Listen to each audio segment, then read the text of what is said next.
Good morning, everyone. All of you know that in today's world there is a pandemic of COVID 19 where most of the patients are succumbing due to ARDS, which is caused by COVID 19. ARDS is nothing but acute respiratory distress syndrome. There are not only COVID 19 is a cause for ARDS, there are other causes also which can lead to ARDS. ARDS is an important topic of discussion in today's pandemic, as well as you need to know ARDS in the treatment from the treatment point of view, which is very important because the mortality due to ARDS is quite high.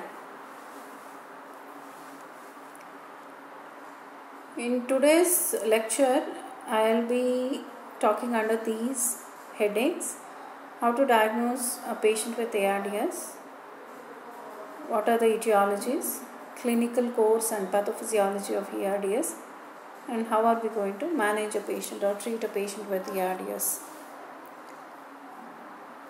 ARDS, that is acute respiratory distress syndrome, it is a clinical syndrome of severe dyspnea, which is of rapid onset with hypoxemia and diffuse pulmonary infiltrate on chest X-ray leading to respiratory failure. There is a rapid onset. That is what ARDS means. Nowadays you have heard in COVID-19 patient they will be quite normal from the beginning for 3 to 4 days, and there will be sudden onset of breathlessness and respiratory failure. That means they are going in for ARDS, or they would have developed ARDS. So there is a rapid onset of hypoxemia and severe dyspnea, which leads to respiratory failure. The annual incidence of ARDS is estimated to be as high as 60 cases per 1 lakh population. When you see a critical care admission, about 10% of admissions will be because of this ARDS. ARDS can be caused by diffuse lung injury from many underlying medical as well as the surgical conditions. The lung injury can be either direct, as occurs in case of toxic inhalation pneumonia, or it can be indirect in cases of sepsis. There is an expert consensus which has divided ARDS into 3 stages depending upon the severity of the hypoxemia. These stages are divided into mild, moderate and severe, so which are associated with very high mortality rate, as well as if they survive, they have a duration of mechanical ventilation which they need to undergo. You can see here the diagnostic criteria for ARDS in this table. Depending upon the oxygenation, the consensus has divided the ARDS, already I told you, into 3 stages: mild, moderate and severe. Here we are taking the ratio of PaO2 divided by FiO2. What is PaO2? That is nothing but the arterial pressure of oxygen, arterial partial pressure of oxygen, and FiO2 is the inspired oxygen percentage. When we take a ratio of PaO2 by FiO2, if it is less than or equal to 300 and more than 200, then it comes under mild category of ARDS. If the ratio is between 200 to 100, then it is moderate ARDS. If the ratio is less than 100, then it is severe ARDS. How should be the onset? Onset should be acute onset. That is within 1 week of clinical insult or new or worsening respiratory symptoms. And when you take a chest radiogram, there will be bilateral opacities which are consistent with pulmonary edema. And it should not be fully explained by effusions, lobar or lung collapse or nodules. And absence of left atrial hypertension. So the pulmonary capillary wedge pressure we need to measure. So if not possible, either we should take a 2D echocardiography to rule out the cardiac causes for pulmonary edema, because ARDS is nothing but non-cardiogenic pulmonary edema. So cardiac abnormality is not playing any role in the development of ARDS. There are certain clinical disorders which are commonly associated with ARDS, which leads to either the direct or the indirect lung injury. So when you take a case of ARDS, 40 to 60% of the underlying causes will be either pneumonia or sepsis. So because they are the commonest causes which leads to ARDS. Whereas pneumonia causes direct lung injury, sepsis leads to indirect lung injury. So both are common causes of ARDS. Other causes which leads to direct lung injury are aspiration of gastric contents. Whenever there is a road traffic accident, so there will be fractures, multiple fractures of the ribs, and also there could be pulmonary contusion. If there is a pulmonary contusion, then it is a direct lung injury. If there are multiple bone fracture, flail chest, head trauma, burns, then it leads to indirect lung injury. Near drowning, toxic inhalation injury, all these are the direct lung injuries. Whereas in indirect lung injury, if you do multiple blood transfusion, sometimes drug overdoses, pancreatitis, and post cardiopulmonary bypass, this all leads to indirect lung injury.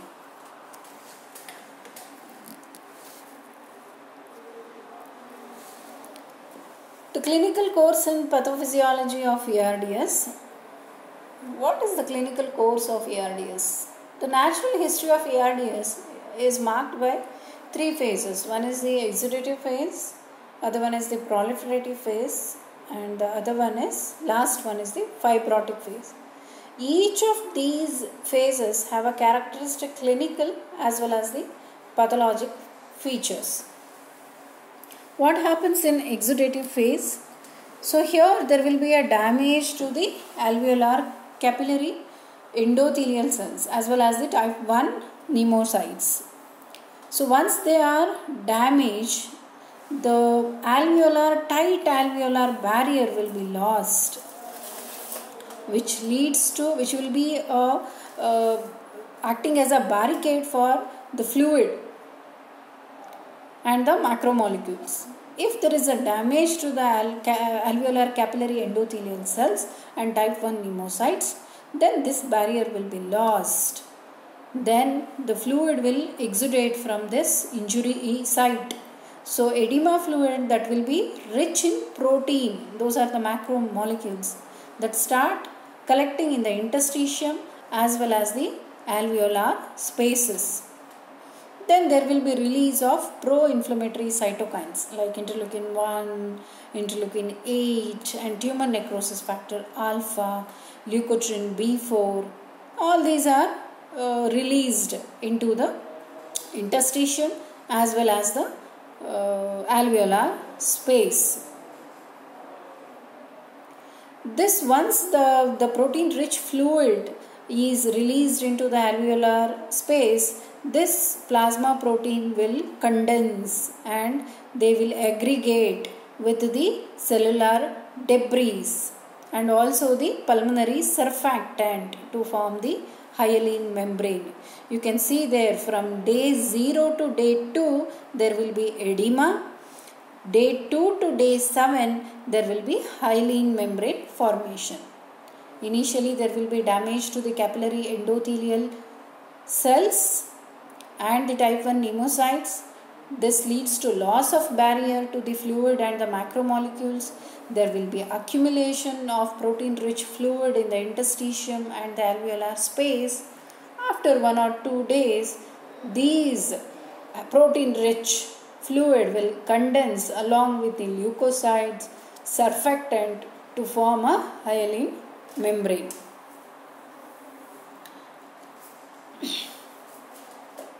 Alveolar edema is predominantly involves the dependent portions of the lung.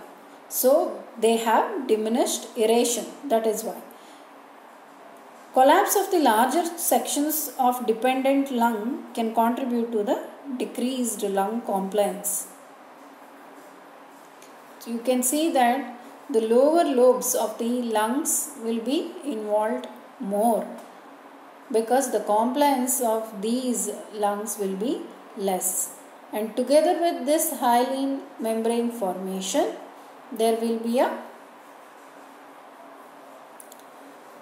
microvascular occlusion which results in reductions in the pulmonary blood flow to the ventilated portions of the lung, leading to pulmonary hypertension.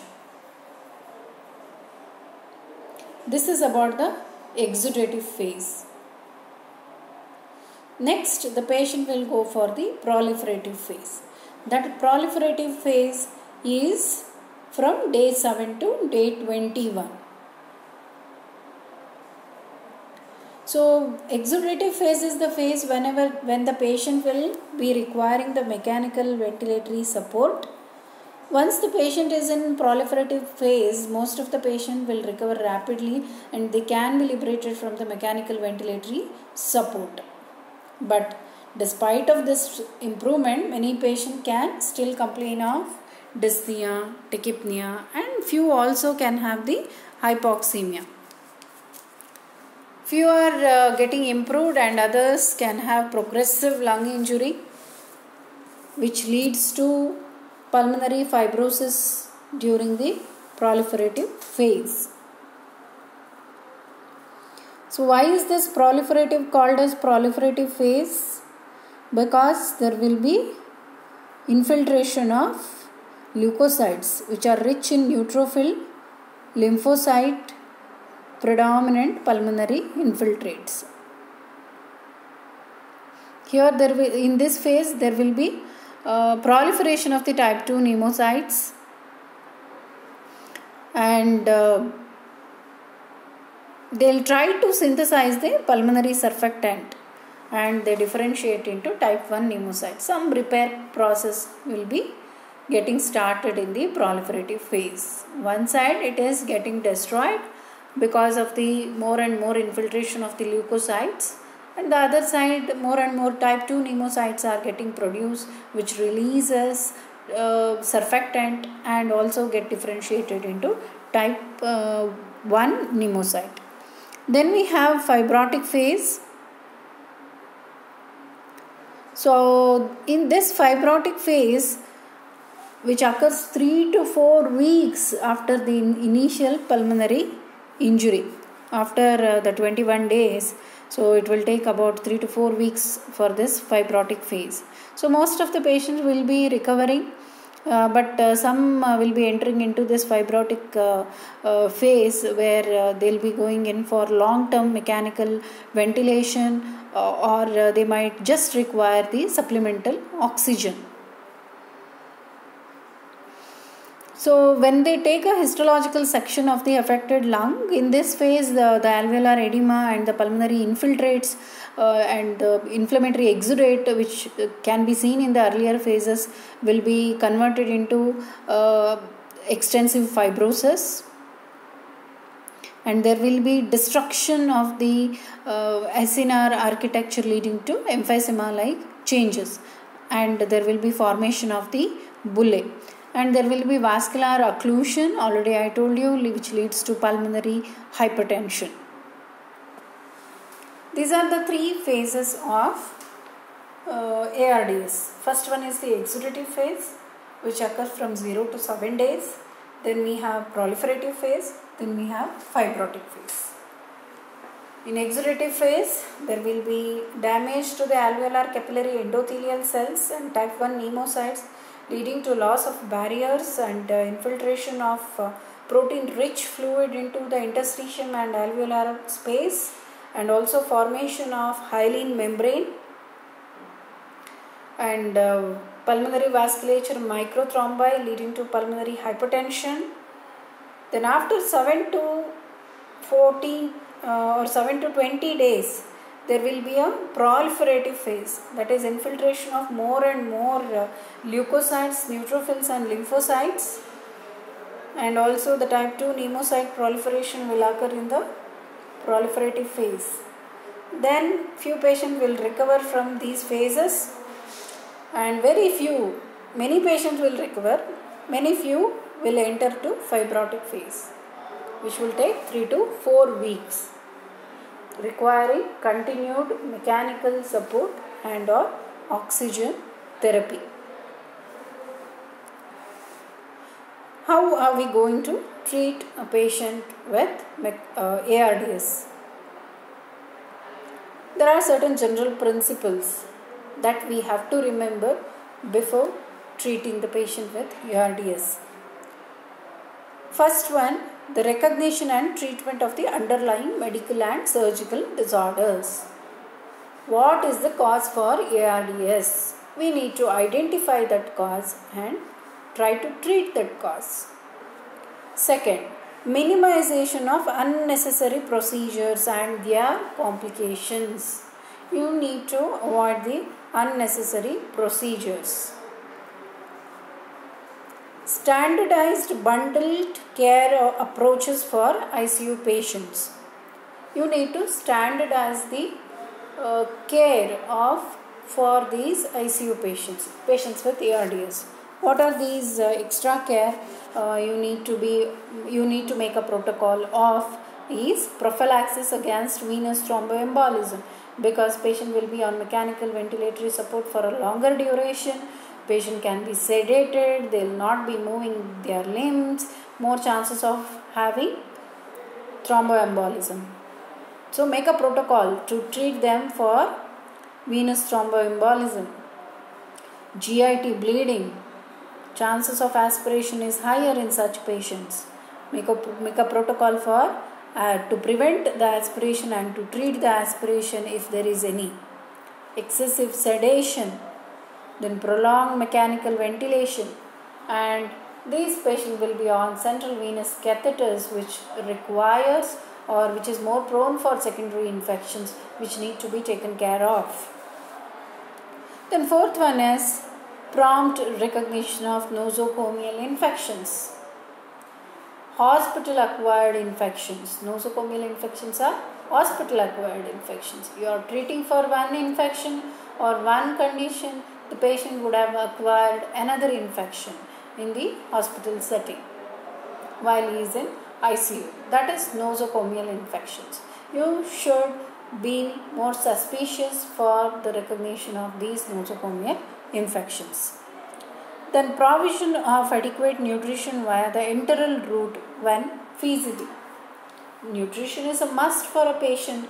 Even though you are treating the infection, he need to be provided with proper nutrition to fight against the disease. His immunity or his energy need to be built up. Without the food, his energy will be zero. So he will not be able to fight against the disease. His body will not be able to fight against the disease. So whatever the treatment you are giving, to respond for that, you need to adequately give nutrition to these patients via the enteral route. Important mainstay of treatment in a patient with ARDS is the mechanical ventilation. What happens in ARDS? There is a severe dyspnea. If you continuously have breathlessness, definitely your muscles are going to get fatigued, respiratory fatigue, because of increased work of breathing and progressive hypoxemia, and it requires mechanical ventilatory support. Even though it is a life-saving treatment, it can aggravate the lung injury. So mechanical ventilation, it is like a two-sided sword. Okay, because it can save the life of a patient. Meanwhile, on the other aspect, it can even harm the patient lung, or it can increase the mortality if not treated properly. If you don't have the knowledge of mechanical ventilation, then you can cause more harm. How is that? That is by two things. One is the volutrauma and the other one is the atelectrauma. What is this volutrauma? That will occur because of the repeated alveolar overdistension from excess of tidal volume. The normal tidal volume which is required for a person is 12 ml per kg of predicted body weight. If there is a repeated alveolar overdistension because of this tidal volume, then it leads to volutrauma. It destroys the alveolar. This is called as volutrauma. And the other one is the atelectrauma. That is because of recurrent alveolar collapse. We know that the ARDS mainly involves the dependent portions of the lung. There is a relative sparing of the other regions. So what happens? Because compliance in the affected lung and the normal lung will vary. You have to ventilate the both. So whenever you are giving 12 ml per kg of predicted weight, body weight, tidal volume, 12 ml tidal volume you are giving to ventilate both the normal as well as the affected lung, the compliance is different. So it can be normal for the normal lung, but the 12 ml will be more for the affected lung. So that will be causing more harm. That will be leading to volutrauma. So it leads to repeated alveolar distension. So due to excess of tidal volume to the affected lung. So you have to remember that in mechanical ventilation for a patient with ARDS, there should be a low tidal volume. See, low tidal volume. That is 6 ml per kg predicted body weight. There are so many randomized controlled trials which are done between the two categories of patients. One set of patients was given 12 ml and the other set of patients were given 6 ml.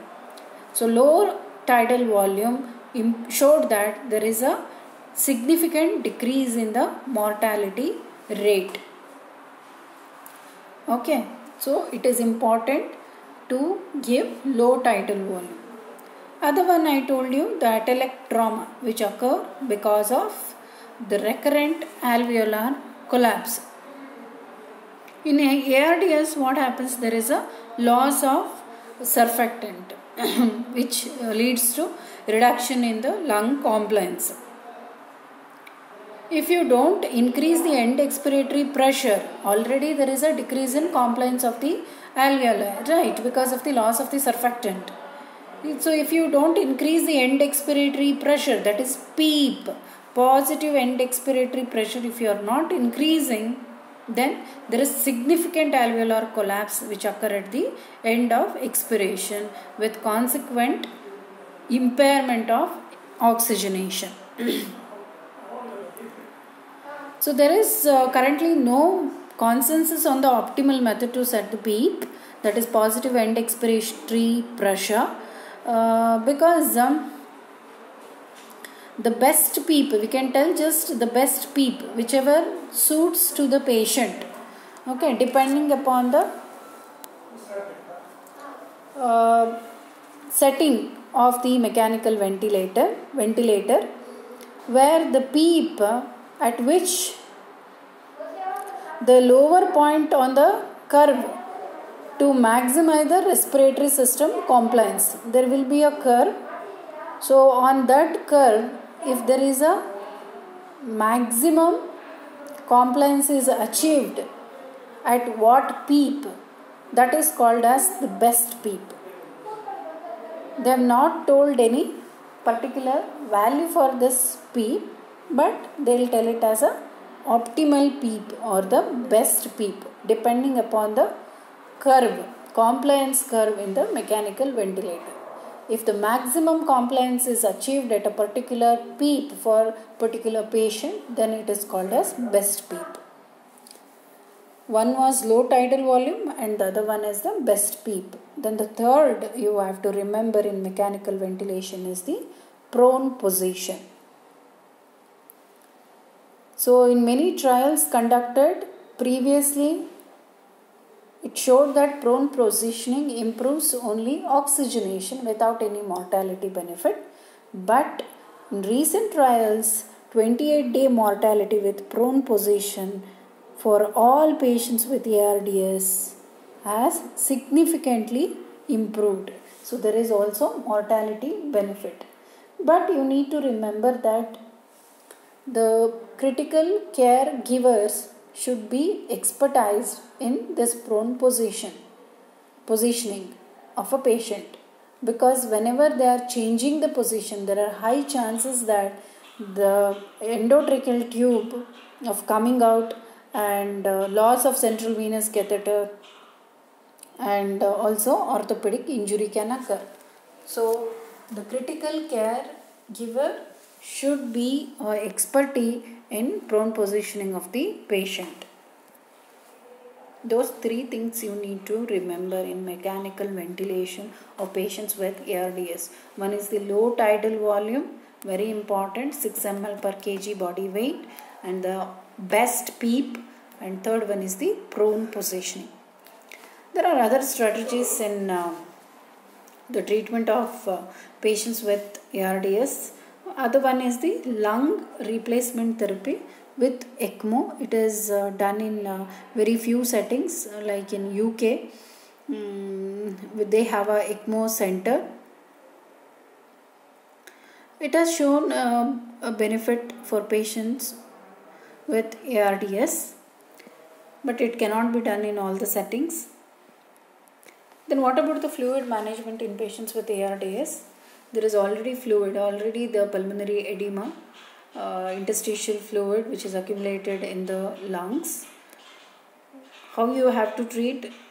You need to aggressively treat to reduce the left atrial filling pressure by reducing fluid restriction, and also supplement that with diuretics.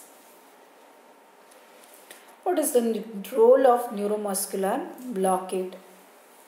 Whenever there is severe ARDS, if you just sedate the patient, it will be inadequate for patient and ventilator synchrony, which is required for lung protective ventilation.